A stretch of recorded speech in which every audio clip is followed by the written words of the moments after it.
यहाँ पे कोई नहीं कर रहा, समझ में आ रहा है। सबसे पहले हम जो सीपीआर करते हैं उसको 3 चीजों को आप याद रखिए, ACT, स्टेटमेंट, हेल्प के लिए फिर कॉल लगाना है, फिर ट्रीटमेंट स्टार्ट करें। ACT प्रोसेस स्टार्ट करते हैं, बट हेलो किसको पता है सीपीआर किस कंडीशन में जाता है? कोई हाथ उठा, किसको पता हो सीपीआर किस कंडीशन में दिया जाता है? एक कार्डियक अरेस्ट की सिचुएशन में हार्ट अटैक और एक्सीडेंटल सिचुएशन जहां पे ब्रेथ नहीं हो रही पेशेंट उस कंडीशन में। बहुत बढ़िया, बहुत बढ़िया, ताली हो जाए। जो सीपीआर यहाँ पे आपको कभी-कभी जो इलेक्ट्रिक शॉक लग जाते हैं उसकी वजह से कभी बीट बंद हो जाती है, कभी-कभी उसकी वजह से उसको भी दिया जाता है, हार्ट अटैक के रीजन की वजह से भी दिया जाता है। बट मैक्सिमम क्या होता है, पेशेंट हॉस्पिटल में जाने से पहले वो सर्वाइव कर सकता है अगर उसको 5 से 10 मिनट के बीच के अंदर सीपीआर दे दिया जाए।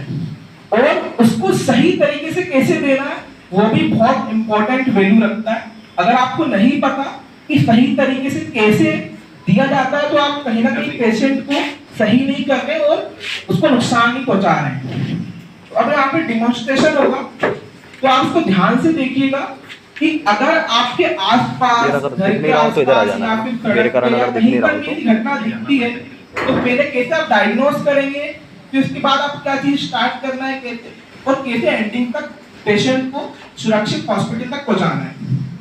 तो पहले क्या नाम है आपका? रवि जी। रवि जी इधर लेट जाए टेबल पे।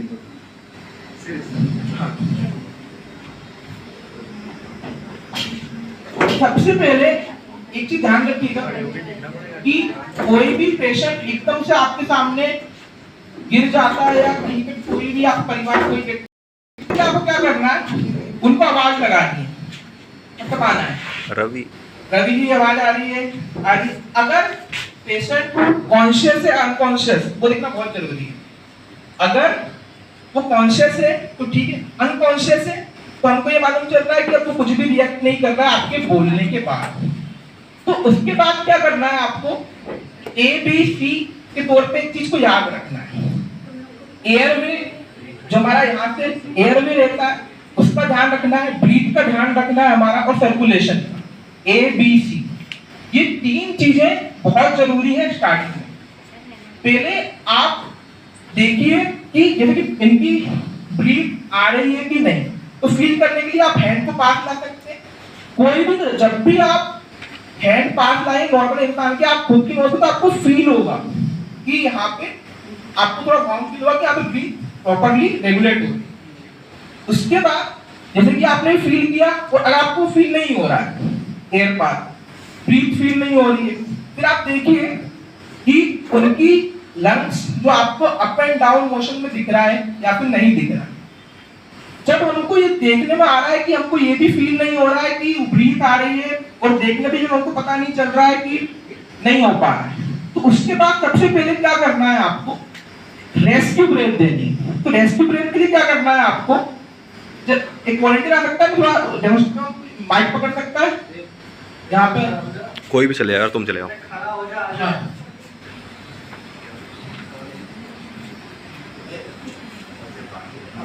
पहले आप थोड़ा चिन को ऊपर करिए, इसको पीछे करिए, ठीक है, ध्यान से देखिएगा, इसको ऊपर करना है और इसको थोड़ा पीछे करना है। और तब भी रेस्क्यू ब्रेथ दें तो पहले माउथ ओपन करें,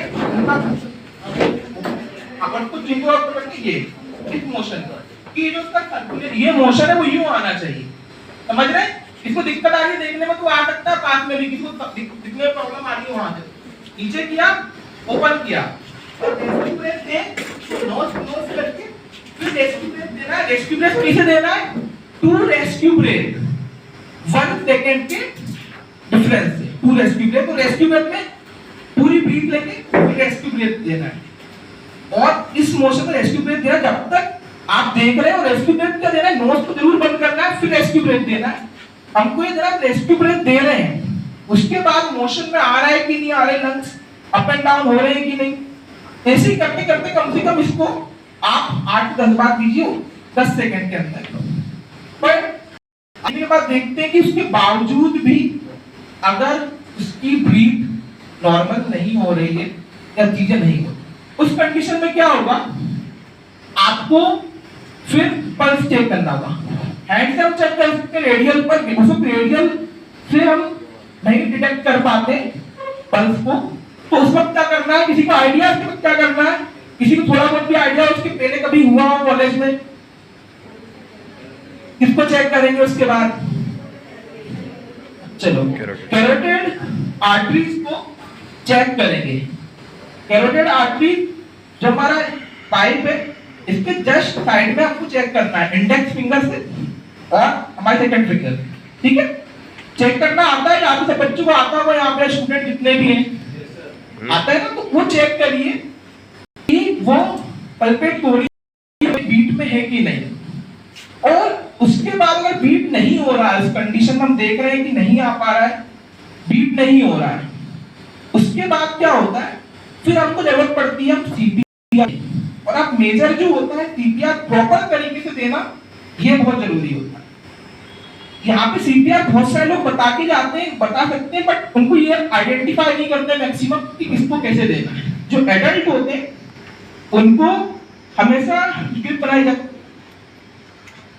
जब भी आप देते हैं स्टर्नम पता है आप सब लोगों को, स्टर्नम के थोड़ा नीचे 2 फिंगर नीचे रखना, हमेशा आपको लेफ्ट हैंड आगे रखना है, ठीक है, और इसको पीछे रखना, ठीक है, और कभी इसको यूं नहीं देना, शोल्डर से पावर जनरेट करनी, शोल्डर से पावर जनरेट करनी है हमेशा, इसके थोड़ा सा नीचे रहेगी, ठीक है, और 2 इंच कंप्रेस करना है स्पीड में, ठीक है, 2 इंच तक जाना ही चाहिए। 2 इंच से कम गया तो भी इफेक्टिवनेस उतना नहीं रहेगा, और 2 इंच से ज्यादा तो कोई सेंस नहीं है उसमें इतना, बट 2 इंच की प्रैक्टिस करनी है आपको कि 2 इंच तक ही जा सके, और जो हमारे स्टर्नम है उससे थोड़ा नीचे हमको इसको प्रेस आउट करना है 2 इंच तक। पर वहीं अगर कोई 10 ईयर से कम है तो उसमें 2 हैंड यूज नहीं किया जाएगा, उसमें केवल 1 हैंड, केवल 1 हैंड, और कोई बच्चा जो 1 साल से कम है उसमें 2 फिंगर का यूज करें, और उसका जो 1 से 1.5 इंचेस तक ही कंप्रेस करना है उससे ज्यादा नहीं।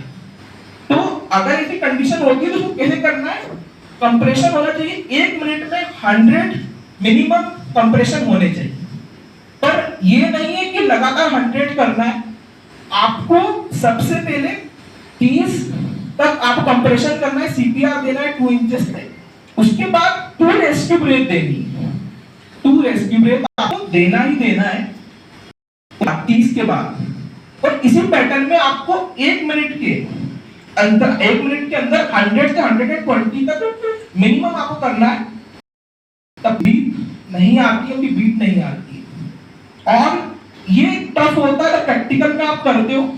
तो जैसे कि आप कोई व्यक्ति आपके साथ में 2 लोग हैं, तो एक व्यक्ति 30 तक काउंट करे, ऐसे कंप्रेस करे, उसके बाद एक व्यक्ति रेस्क्यू ब्रेथ दे, अगर वो कंप्रेशन करने में एग्जॉस्ट हो जाता है, थक जाता है, तो वो व्यक्ति दोबारा चालू करे, और तब तक प्रोसेस स्टार्ट करनी है तब तक उनकी वापस बीट नहीं आ पाती है वहां तक। अब ये बात तो हो गई कि सीपीआर दे दिया, पर सीपीआर में क्या होता है, कभी ऐसा जैसे आदमी खुद से बैठता है, कभी नहीं बैठता, वो कभी गिर गया, चीजें हो गई, तो हो सकता है उसकी बोन ब्रेक होगी, कहीं से हड्डी टूट जाएगी, तो उस वक्त क्या होगा, लोग ध्यान नहीं देते, उसको खींच के किसी भी तरीके से किसी कार में या कहीं और रख देते हैं। पहले आपको अगर ऐसा लग रहा है कि कहां से उसकी बोन टूटी है, सबसे पहले आप आसपास देखिए कि आपके पास क्या है, लकड़ी है या कुछ जो भी है, कि यहाँ से ब्रेक हो गया आपकी हड्डी हैंड की तरफ से, तो आप एक लकड़ी लीजिए, 2-4 लकड़ियां, उनको टाइटली बांधिए, तो हाथ स्ट्रेट रहे, जितना स्टेबल रहेगी कोई भी चीज। सबसे जरूरी, किसी की भी कोई हड्डी टूटती है तो उसको सबसे बेस्ट होता है आप हॉस्पिटल जाने से पहले उसको स्टेबल रख सकते हैं, वरना उसका और चीजें इंजरीज ना पड़े, तो उसको आप रुमाल से पकड़िए और बांध दीजिए, जिससे वो स्ट्रेट रहे और उसको आराम से ले जाया जा सके। अब अगर पेशेंट की ब्रीथ आ गई है सीपीआर देने के बाद, उसको आप कैसे बैठाना है, आपको किस पोजीशन में रखना है, किसी को आइडिया है कि किस पोजीशन में हम ले जा सकते हैं हॉस्पिटल में? पोजीशन आपको करनी है, तो स्टूडेंट में कोई बता सकता है किस पोजीशन में हॉस्पिटल में ले जा सकते हैं? पहले ऐसा कि आप लेफ्ट साइड पेशेंट को मोड़ दीजिए, मैं लॉजिक को बताऊंगा। मैं लेफ्ट साइड मुड़ जाइए, लेफ्ट साइड, इस तरफ लेफ्ट राइट हो गया,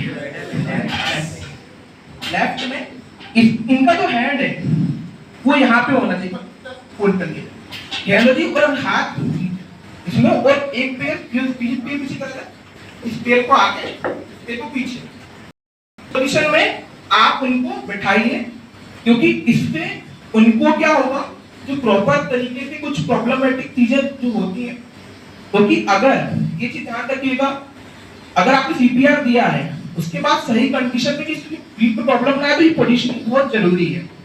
वरना कभी अगर आपने सीपीआर नहीं दिया है, अगर उसको प्रॉब्लम होगी बाद में, परमानेंट डैमेज, ब्रेन डैमेज भी होता है, सही बात, तो उसकी सेफ्टी के लिए ये पोजीशनिंग बहुत जरूरी है। वरना इनरिवर्सिबल ब्रेन डैमेज हो गया तो फिर आप कुछ नहीं कर सकते, अब सीधे हो जाइए। तो ये पोजीशन बड़ा आपको रखना है कि जहां तक हॉस्पिटल चले जाएं, और उसके बाद जो ट्रीटमेंट स्टार्ट होगा, अगर किसी व्यक्ति से बोल दीजिए कि वो कॉल लगा दे हेल्प के लिए, किसी भी हॉस्पिटल में जहां तक वो जाए वो हेल्प हो सके। तो सीपीआर यहाँ पे इस तरीके से देना। किसी को सीपीआर अभी समझ में नहीं आया, कुछ सवाल हो तो पूछ सकता है, तो बताओ सीपीआर को समझ में आया किस तरीके से देना है? किसी को सवाल हो तो पूछ सकता है, बैठ जाओ। किसी को समझ में नहीं आया वो कैसे कंप्रेशन होना है या कितने इंचेस तक ले जाना है, कि और एडल्ट्स में और चाइल्ड में क्या डिफरेंस, कैसे कंप्रेशन करना है। किसी कोई क्वेश्चन है? एनी क्वेश्चन किसी को?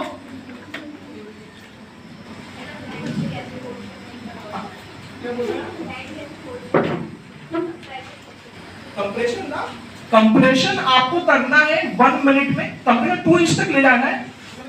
तो कंप्रेशन के लिए लेफ्ट हैंड लिया, इसको ग्रिप किया एडल्ट के लिए, देन शोल्डर, क्यों नहीं शोल्डर, 1 2 इस प्रकार से देना है, और 2 इंच तक कंप्रेस करना है, और स्टर्नम के नीचे 2 फिंगर नीचे, ठीक है।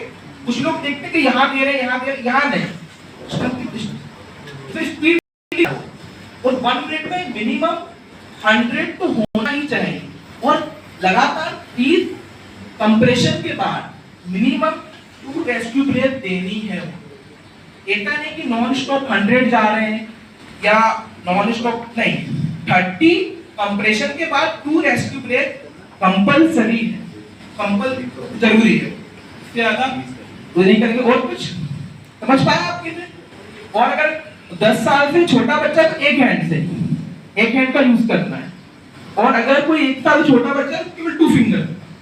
ये बहुत कम केसेस में होता है, बट मालूम होना चाहिए कि 2 फिंगर्स यूज की जाती है, और 1 या 1.5 इंचेस तक जाना, तो 2 इंचेस तक नहीं कंप्रेशन करना। और किसी को कुछ क्वेश्चन हो?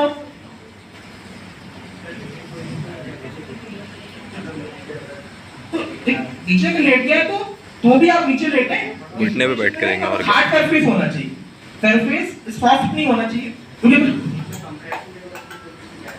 इसकी पोजीशन स्ट्रेट है, शोल्डर स्ट्रेट होना चाहिए, हाँ नील डाउन, ओके, और इस पर शोल्डर की सीधा होना चाहिए, ये नहीं होना चाहिए, शोल्डर पावर से जनरेट करना है, और राइट हैंड क्यों यूज नहीं कर सकते, लेफ्ट हैंड से ही कर सकते हैं सीपीआर? बात थोड़ी क्लियर नहीं आ रही है। राइट हैंड यूज कर सकते हैं इस प्रोसेस में? नहीं, तो लेफ्ट हैंड को नीचे रखना है, राइट हैंड को नहीं, लेफ्ट हैंड को नीचे रखना है, राइट को सपोर्ट के लिए। सर अपना जो राइट हैंड है वो वर्किंग हेड रहता है, तो अपन को पता रहता है कितना कंप्रेशन जा रहा है, कितना ले जाता है, क्योंकि कंट्रोल रहता है सर उसमें। पर मैक्सिमम जो आपका एक सही तरीके से आपको 2 इंचेस होना चाहिए, बट बेसिकली जब आप करते हो एज पर लॉ के हिसाब से जो यूज किया जाता है वो लेफ्ट हैंड को पहले यूज किया जाता है, क्योंकि आप एक प्रैक्टिस करेंगे ना बिलो पे, तो 2 इंचेस आप कर पाएंगे। आप वैसे भी अभी एकदम से आप नहीं कर सकते, या फिर आप प्रैक्टिस नहीं करेंगे उस चीज की, तो आपको एग्जैक्ट मालूम नहीं होगा आप 2 इंचेस पे जा रहे हैं। अगर पे पिलो हो तो पिलो पे आप 2 इंचेस फोर्स करा के देखिए कि 2 इंचेस हो रहा है, और 2 इंचेस होना ही चाहिए। अरे और ये है कि डमी हो तो बेटर होता है, डमी पर है नहीं, पर डमी हो, डमी पे यूज करें तो और बेटर होगा, क्योंकि प्रैक्टिस करना बहुत जरूरी है, 2 इंचेस तक ही कंप्रेशन हो। और कुछ और कुछ किसी को कुछ पूछना है, आप पूछ सकते हैं आप। बॉडी रिस्पॉन्स करने लगे तो आप ये चीज कह सकते हैं कि बॉडी रिस्पॉन्स करने का हॉस्पिटल जल्द से जल्द पहुंचाना है उनको। क्योंकि अगर उनका अभी ठीक हो गए हैं तो आगे समय तक भी बेटर हो सकेगा।